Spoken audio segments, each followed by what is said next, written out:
कृष्ण कृष्ण कृष्ण हरे हरे, हरे राम राम राम हरे हरे। श्रीमद् भागवत महापुराण 11वां सिकंद, 11वें सिकंद का 30वां अध्याय, अध्याय 30वां, यदुकुल का संहार। राजा परीक्षित ने पूछा, मुनिवर, जब उद्धव जी बद्रीवन चले गए तब भगवान श्री कृष्ण ने द्वारका में क्या लीला की, कैसे उन्होंने अपने दिव्य विग्रह का स्मरण किया। श्री सुखदेव जी ने कहा, परीक्षित, श्री उद्धव जी के चले जाने के उपरांत द्वारका में बड़े अपशुकन होने लगे थे। संत जब निकल जाता है ना, जिसके जीवन से संत निकल जाए, जिसके घर से संत निकल जाए, और ज्यादा तो जिसके मन से संत निकल जाए, उसका पतन पक्का है। कभी घर से संत निकल जाए, चलो ठीक है, निकलना नहीं चाहिए।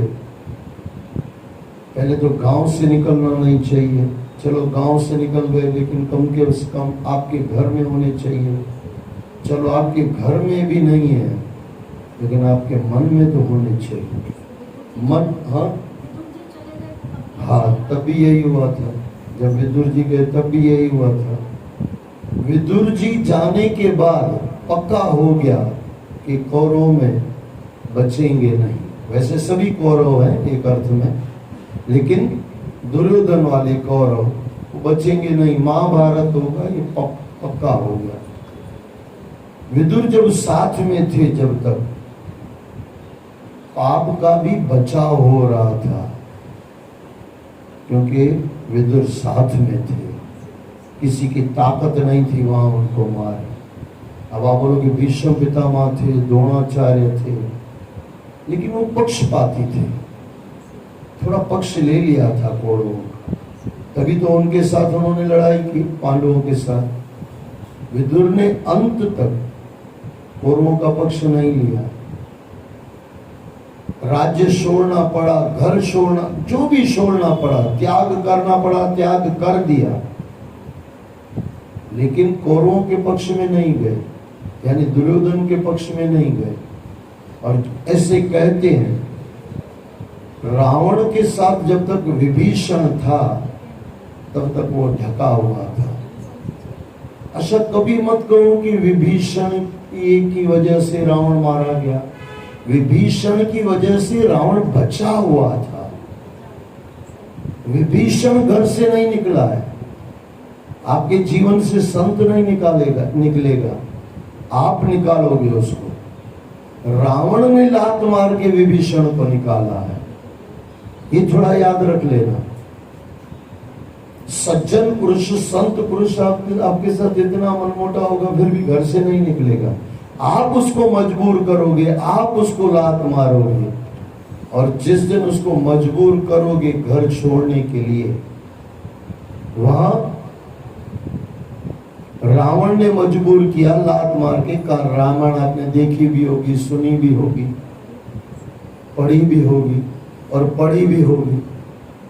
बराबर ना, मैं दोनों हट उठा लेता हूँ, पढ़ी है कि पढ़ी है। हाँ, पढ़ी है तो ठीक है, और पढ़ी भी हो, दोनों चीजें हो, लेकिन पढ़ी हो फिर उसको पढ़ी हो, दोनों अर्थ ले लेना। पढ़ी हो फिर आपने पढ़ी है तो बढ़िया है, खाली पढ़ी है तो कोई मतलब नहीं। और फिर ऐसा तीसरा दिमाग में पढ़ी हो तो फिर तो क्या बात। तीनों अर्थ ले लेना, एक पढ़ी है घर पर, एक पढ़ी है कभी जीवन में। अच्छा, एक पढ़ी यहाँ दिमाग में रख ली गई है पढ़ के, वो सबसे बढ़िया। लेकिन अगर ध्यान से देखने जाओ, विभीषण महाराज को रावण ने लात मार के भगाया है। अच्छा, क्यों निकाला है? क्योंकि सच कह रहा था वहां पे। अब यहाँ पे थोड़ा सोचना क्या हो रहा है। अंत में जब लक्ष्मण रावण से शिक्षा लेने गया, अंत में आपको मालूम होगा राम ने भेजा शिक्षा लेके आ। रावण ने कहा विभीषण चला गया, इसके लिए तेरे भाई ने मुझे मार पाया, तेरा भाई मुझे मार पाया। मेरी भाषा में कहो तो रावण यहाँ झूठ बोलता है। उसको बोलना चाहिए जब मैंने विभीषण को निकाला, ये कहना चाहिए। विभीषण निकला नहीं है, निकाला गया है। आपके जीवन में सज्जन पुरुष संत महात्मा निकलते नहीं है, आप निकालते हो। और दोनों बातें हो रही है वहां पे भी देख लो। दुर्योधन ने मजबूर किया विदुर को निकल जाने के लिए। अच्छा, जाते जाते भी विदुर ने संकेत दे दिया, वहां अपनी चप्पल छोड़ के चला गया, बिगल चप्पल छोड़ के, चप्पल वहीं पे रख के चला गया। कहने का मतलब मैं तेरे विरुद्ध नहीं जाऊंगा, लेकिन तेरे साथ भी नहीं रहूंगा। चप्पल तेरी पड़ी है क्योंकि तेरा दिया हुआ पद मेरे पास था, पद छोड़ के जा रहा हूं, लेकिन तेरे दुश्मन से मिलने नहीं जा रहा हूं, मैं तो कहीं और ही जा रहा हूं। संत महात्मा को भी आपके जीवन से निकाल दो ना आप, और उसके भी अंदर अगर मन से निकाल दिया आपने। सच पूछो तो जब दुर्योधन ने मन से विदुर को निकाल दिया और घर से विदुर को निकाल दिया, फिर पक्का हो गया कि विनाश पक्का है। विदुर की वजह से बचे हुए थे, विदुर को निकाल दिया, सत्य का नाश हो गया। यानी इनके लिए नाश हो गया, सत्य नाश नहीं हुआ, उनके झूठ का नाश हुआ। इसलिए कभी भी जीवन में संत है, गुरु है, माता पिता है, बड़े बुजुर्ग हैं, उनका साथ हमारे साथ रहना चाहिए। अच्छा, किसी कारण की वजह से आप उनसे दूर हो, लेकिन उनकी आशीर्वाद, उनकी दुआएं कभी आपसे दूर न हो। अच्छा, वो दुआएं और आशीर्वाद दूर क्यों हो जाती है? आप कितने भी दूर हो, आप मान लो कि अमेरिका में हो और माँ बाप आपके हिंदुस्तान में है, या माँ बाप अमेरिका में है, आप यहाँ हो, कहीं भी कैसे भी हो, कितने भी माँ बाप दूर है, कितना भी दूर गुरु है, लेकिन अगर आपने बुरा कार्य कर दिया, उनके विरुद्ध का कार्य कर दिया, शास्त्रों के विरुद्ध का कार्य कर दिया, तो उनकी जो दुआएं और आशीर्वाद आ रही थी ना, सब बंद हो जाएगी। लेकिन 7 समुद्र दूर बैठा हो गुरु, 7 समुद्र दूर माता पिता हो, घर से निकाला नहीं गया हो, किसी कारण कमाने की वजह से गुरु या शिष्य और बेटा कहीं दूर है और माता पिता के कार्य बराबर कर रहा है, नहीं होते हुए भी उनकी दुआएं और आशीर्वाद अपने बेटे के साथ, अपने शिष्य के साथ हमेशा रहती है, और उसका कभी पतन नहीं होने देगी। पक्का है, पतन हो ही नहीं सकता। माँ बाप की दुआ हो, गुरु की दुआ हो, आशीर्वाद हो, कैसे पतन हो सकता है? लेकिन वो हम गलतियां कर लेते हैं, फिर भोगते हैं। श्री सुखदेव जी ने कहा, परीक्षित, श्री उद्धव जी के चले जाने के उपरांत द्वारका में बड़े अपशकुन होने लगे थे, आकाश में उल्कापात होते रहते थे। अच्छा, आपको प्रकृति बताती भी है, तेरा विनाश आ रहा है, संभल जा, तेरा विनाश आ रहा है। प्रकृति बताती है, आपकी चाल चलगत, आपको अंदर से लगेगा कि मैं टूट रहा हूँ, मैं दुखी हो रहा हूँ। दुर्योधन को भी लगता था, डर लगता था। हर पापी बाहर से कितना भी मजबूत दिखाई दे, थोड़ा समझ लेना, हर पापी बाहर से कितना भी मजबूत दिखाई दे, अंदर से डरा हुआ होता है। और हर धर्मी बाहर से कितना भी डरा हुआ लगे, अंदर से बहुत मजबूत होता है। तो दोनों पक्की बात है, इसमें कोई नो डाउट। सच्चा आदमी होगा ना, बाहर से डरा हुआ दिखेगा, लेकिन अंदर उसका एकदम मस्त होगा। और पापी इंसान बाहर से खतरनाक होगा, बाहर से सबको डराएगा, लेकिन अंदर खुद डरता होगा। ऐसे कहते हैं, हिटलर महाराज इतना डरता था, महाराज तो मैं कह रहा हूँ, महाराज तो नहीं था, लेकिन हिटलर इतना डरा हुआ था जिसका कोई हिसाब नहीं है। अच्छा, कहा जाता था कि हिटलर इस रूम में है, उसमें होता ही नहीं था। मान लो कि कह दे कि 2 नंबर में हिटलर है, नहीं होगा। अच्छा, उसके बाद अफवाह फैलाई जाती हिटलर की तरफ से 4थे रूम में हूँ, 4थे में भी नहीं होता था, 6ठे रूम में हो तो 6ठे में भी नहीं होता था। ऐसे कहते हैं 4 से 5 रूम झूठे बताए जाते थे अलग अलग लोगों को कि आदमी कोई मुझे मार न सके। इतने करोड़ों को मारने वाला हिटलर, लेकिन अंदर से डरा हुआ। कितनों को भी मार दो, लेकिन अंदर से तो डरे रहोगे। और किसी को नहीं मारोगे ना, तो बाहर से बोले आप लोगों कि कमजोर हो, डरे हुए हो, लेकिन अंदर से कृष्ण साथ है। भगवान ने गीता में कहा है, मेरे भक्त का कभी पतन नहीं होता। और देखो सुदामा देखने जाओ, क्या है भाई, शरीर में कुछ दिखाई न देता बाहर से, लेकिन उसी शरीर के अंदर भगवान कृष्ण बैठा हुआ, राधा बैठी हुई है, उसको कौन दिखा सकता है? बाहर से शरीर में कुछ नहीं है, लेकिन अंदर से सब कुछ है। आप कहां से हो, आप कैसे हो, इस तरफ हो या उस तरफ, हर इंसान को खुद का पता होना चाहिए। दुर्योधन जैसे हैं तो बाहर से मजबूत रहेंगे, अंदर से ढीले ढाले रहेंगे, डरे हुए लगे रहेंगे। और सच्चे होंगे तो बाहर से तो थोड़े ऐसे हो सकते हैं, लेकिन अंदर मजबूत होगा। आकाश में उल्कापात होते रहते थे, धरती कांपने लगती थी और समुद्र अपनी मर्यादा छोड़ बैठता था।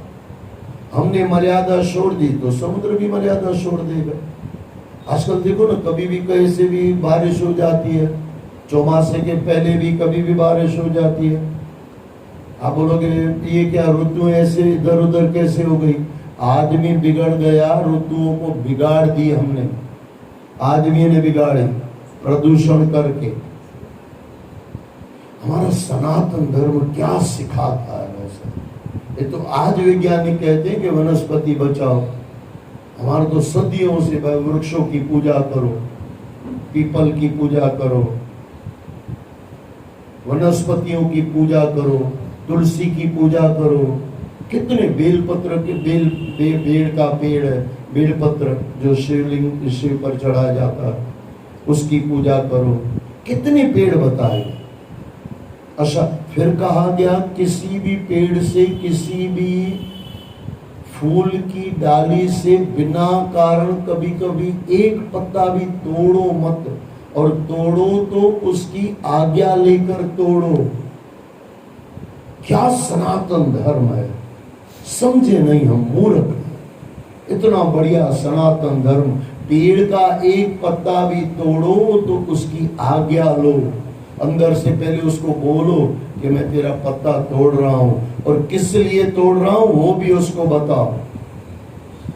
ऐसे कभी तुलसी के साथ करके देखना, भगवान न करे आप बीमार हो और तुलसी से आज्ञा लो, माता मैं आपके 5 पत्ते ले रहा हूं अपनी निरोगी काया के लिए, मेरा शरीर निरोगी रखना। अब करके देखना, जो गोली आपको नहीं देगी ना, तुलसी के पत्ते देगी। तुलसी, ये अंग्रेजी दवा में कोई भावना नहीं चाहिए, लेकिन यहाँ भावना बहुत जरूरी है। ये पक्का है, सनातन धर्म हर घर बार बार सिखाता है, किसी को बिना कारण तो दुख मत दो, बिना कारण की वनस्पति भी मत तोड़ो, फूल भी मत तोड़ो। और एक संत को किसी ने कहा, बोले बाबा आप कभी फूल चढ़ाते? गुरुओं को हमने देखा नहीं है, परमात्मा को फूल चढ़ाते मैंने देखा नहीं है। बोले पेड़ के पास मैं खड़ा हो जाता हूँ और गुरुओं के चरणों में कहता हूँ, बाबा ये फल ये फूल सब तुम्हारे चरणों में मैंने मानसिक चढ़ा दिए, क्योंकि जब से मैंने दिल तोड़ना छोड़ दिया ना, अब मुझे फूल तोड़ने में भी मुझे पाप लगता है, मुझे आनंद नहीं आता। ये है संत वैसा।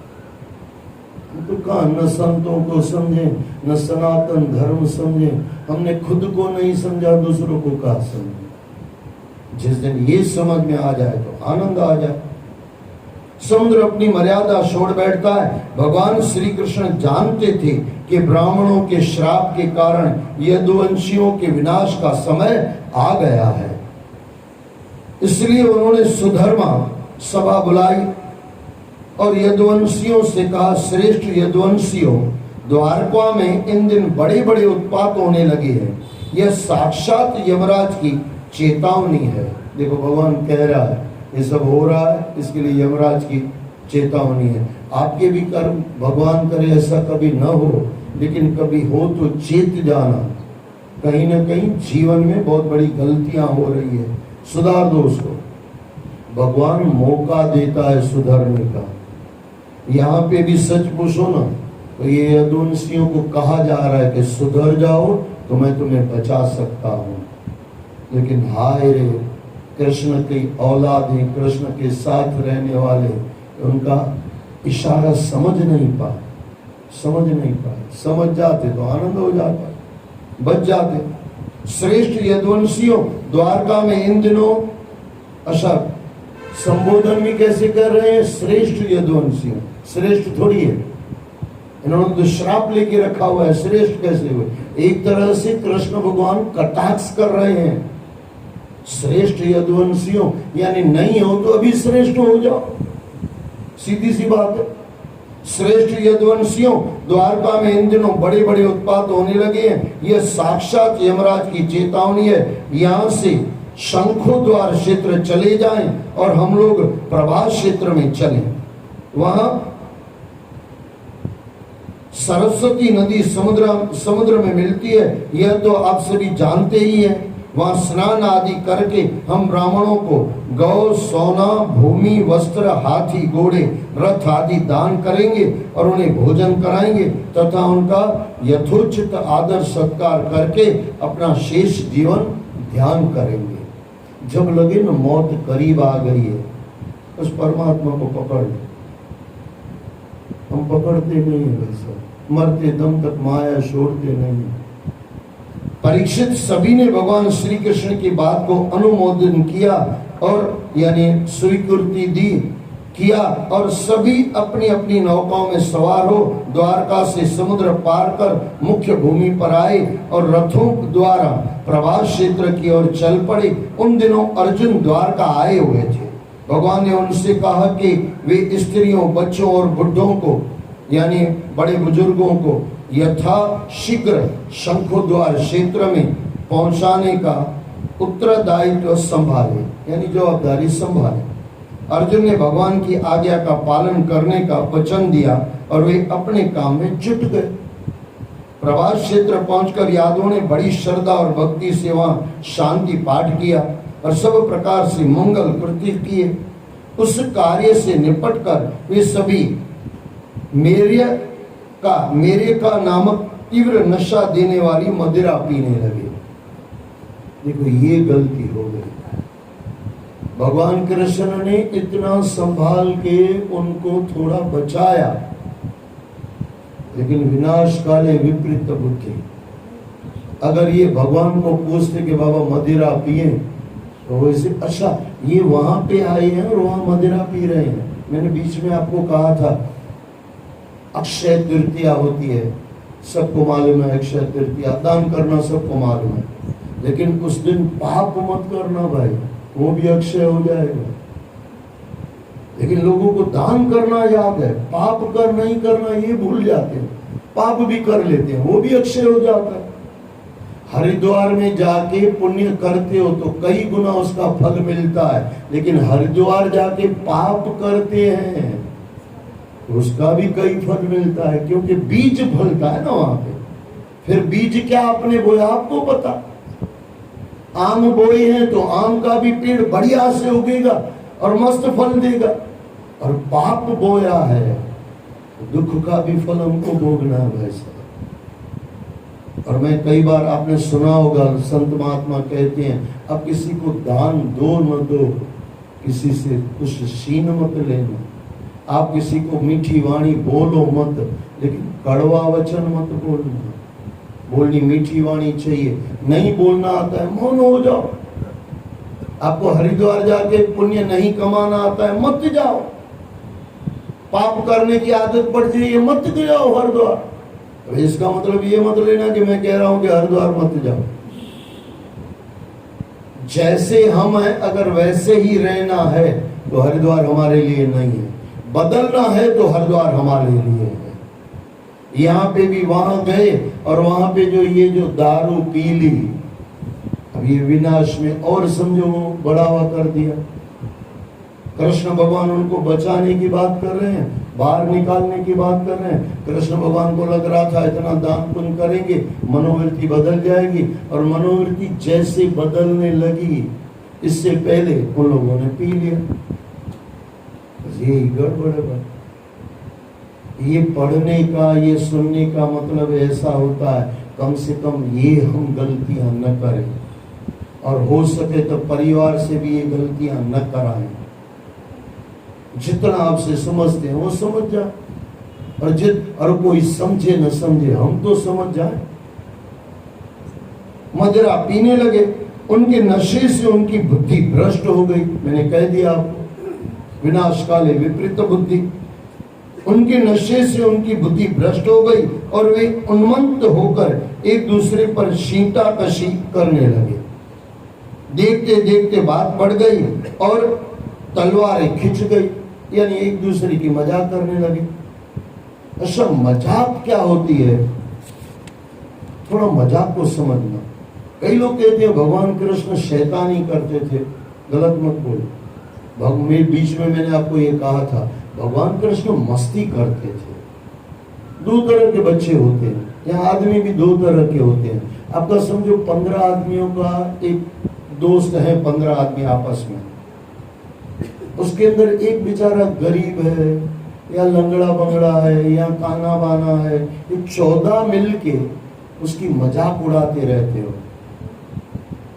ये शैतानी है, क्योंकि उसको अंदर से गिल्टी फील करा रहे हो कि तू काना है, तू लंगड़ा है, तू गरीब है।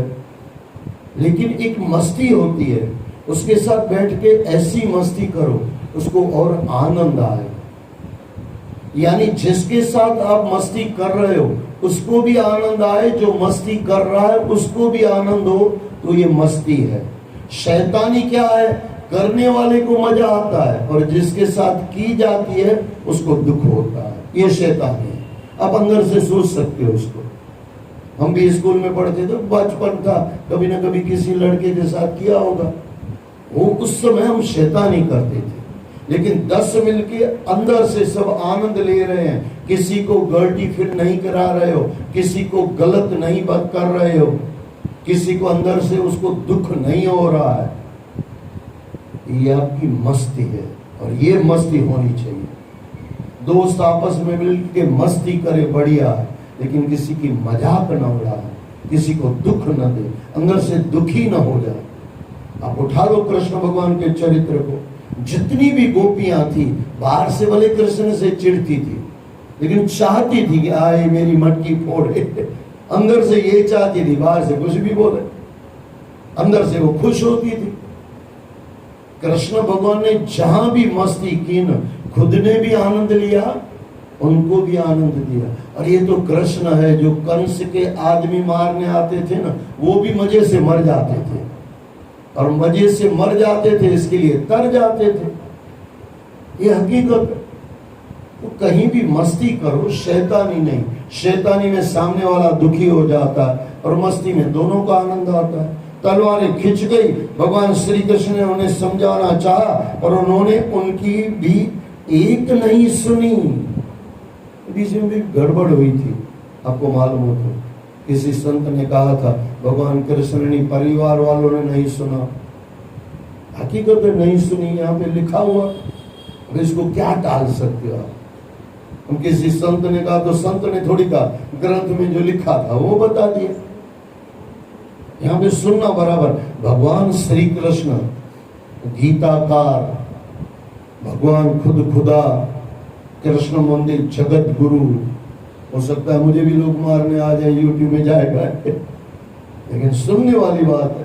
भगवान श्री कृष्ण ने उन्हें समझाना चाहा और ट्राई भी की, समझाना चाहा यानी समझाया, समझाना चाहा, पर उन्होंने उनकी एक भी नहीं सुनी। कृष्ण भगवान की भी एक नहीं सुनी। विनाश की कतार पर खड़े हैं, बस एंड। एक नहीं सुनी और उन्हें भी भला बुरा कहने लगे। इस बात पर और भी ज्यादा बढ़ गई, इस पर बात और भी ज्यादा बढ़ गई, तो वे एक दूसरे को मारने पीटने लगे। धीरे धीरे पारस्परिक लड़ाई यानी अपनी अपनी लड़ाई बढ़ी कि प्रभास क्षेत्र का सारा समुद्र तट यदुवंशियों की लड़ाई का क्षेत्र बन गया। धर्म में कहते हैं ना, दारू क्यों नहीं पीना चाहिए, यहाँ पे जो लिखा गया पीने के बाद लड़ाई की ना, पीने के बाद पता ही नहीं चलता है कि ये मेरा भाई है, ये मेरा दोस्त है, ये मेरा बेटा है, क्योंकि नशा छा जाता है माया के नशे में। और अगर माया का नशा चढ़ाना हो तो दारू का नशा कर लिया यानी सत्यानाश, सत्य का नाश हो जाता है। यदुवंशियों की लड़ाई का क्षेत्र बन गया। जो शस्त्र जिसके हाथ लगा वह उसी से अपने प्रतिद्वंदी को मारने लगा। जैसे अशय प्रतिद्वंदी और कोई नहीं है, या तो इसका भाई है, या तो इसका लड़का है, या तो इसका बाप है, या तो इसका कजिन है, या तो इसका मौसेरा भाई है, सगे वाला ही है। कृष्ण अपने सगे वालों को ही ले गए थे, अपने परिवार को ही ले गए थे। प्रतिद्वंदी इसके लिए लिख रहे हैं क्योंकि लड़ाई कर रहे थे, प्रतिद्वंदी को मारने लगे। जैसे जंगली हाथी एक दूसरे पर दांतों से चोट करते हैं, ऐसे ही वे हथियारों से प्रहार करने लगे। प्रद्युम्न, सांब, अक्रूर, भोज, अनिरुद्ध, सात्विक, कृतवर्मा, सुभद्र, संग्रामजित, गद, सुमित्र, सुरथ, निशंठ, उल्मुख, सहस्त्रजित, सत्यजित, भानु और इन सभी अन्य सभी यादव आपस में एक दूसरे को मारने पर तुले हुए थे। नाम से बताया जा रहा है कि मारने तुले पर थे।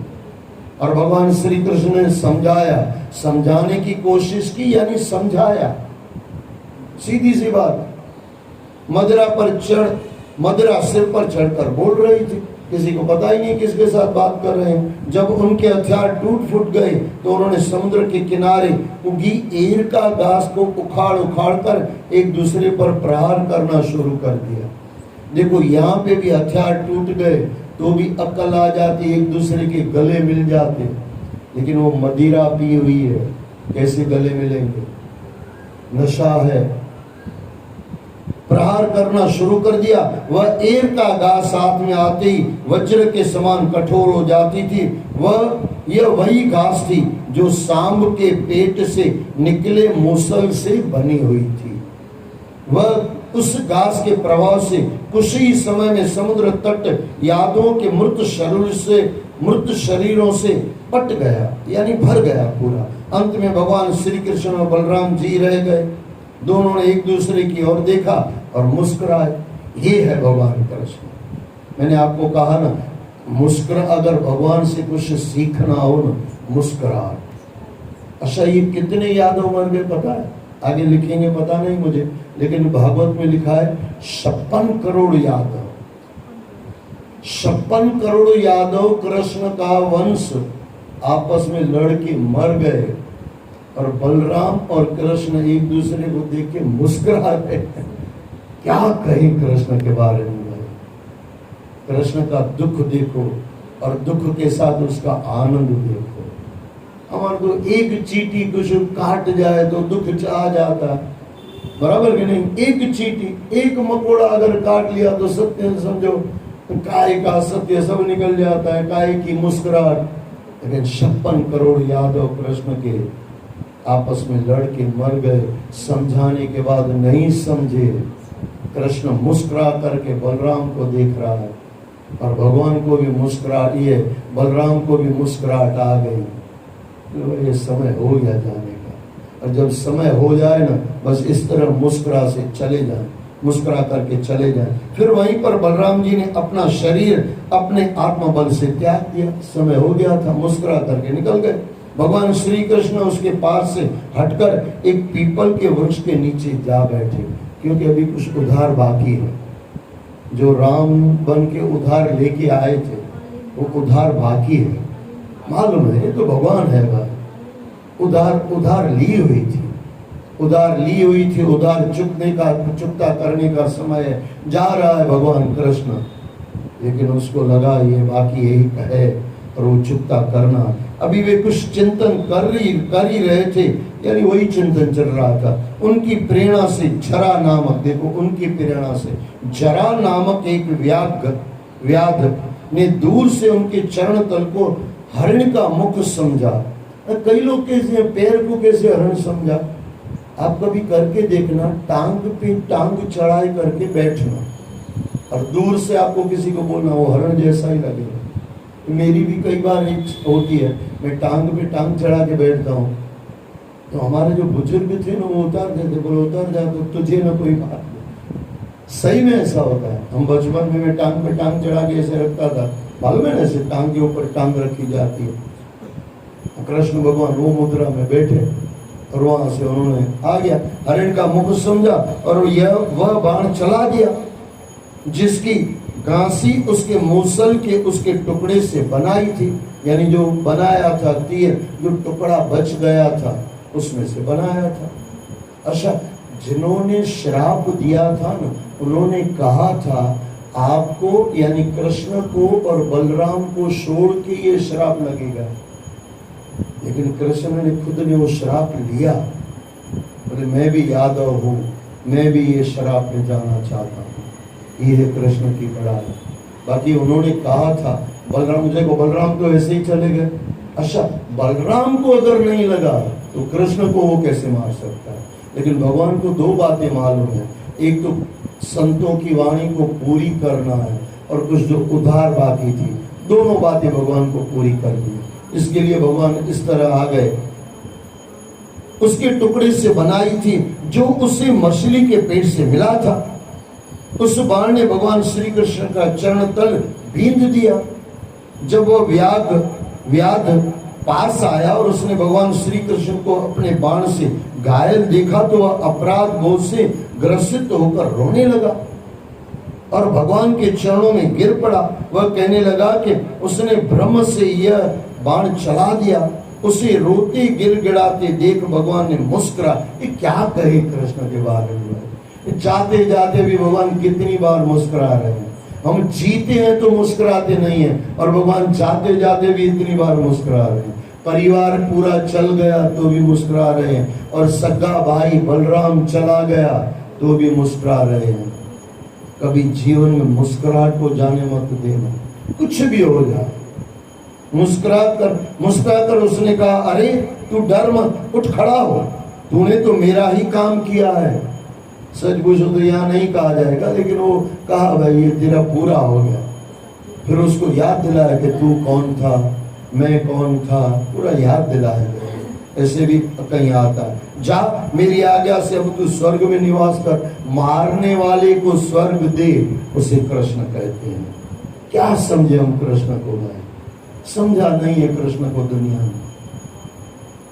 जा मेरी आज्ञा से अब तू स्वर्ग में निवास कर। परीक्षित तभी वहां एक दिव्य विमान आया। जरा ने भगवान की प्रदक्षिणा की और रथ में बैठकर स्वर्ग चला गया। रथ आ रहा है मारने वाले के लिए, किसकी तरफ से आ रहा है? भगवान की तरफ से आ रहा है। भगवान की इच्छा नहीं होती तो रथ आता क्या? क्या कहें कृष्ण के बारे में। मुस्कुरा करके उसको रथ में बिठा रहे, बैठकर स्वर्ग चला गया। उस जरा ने भगवान की प्रदक्षिणा की और रथ में बैठकर स्वर्ग चला गया। उसी समय भगवान को ढूंढता हुआ उनका सारथी दारुक रथ लेकर वहां पहुंचा।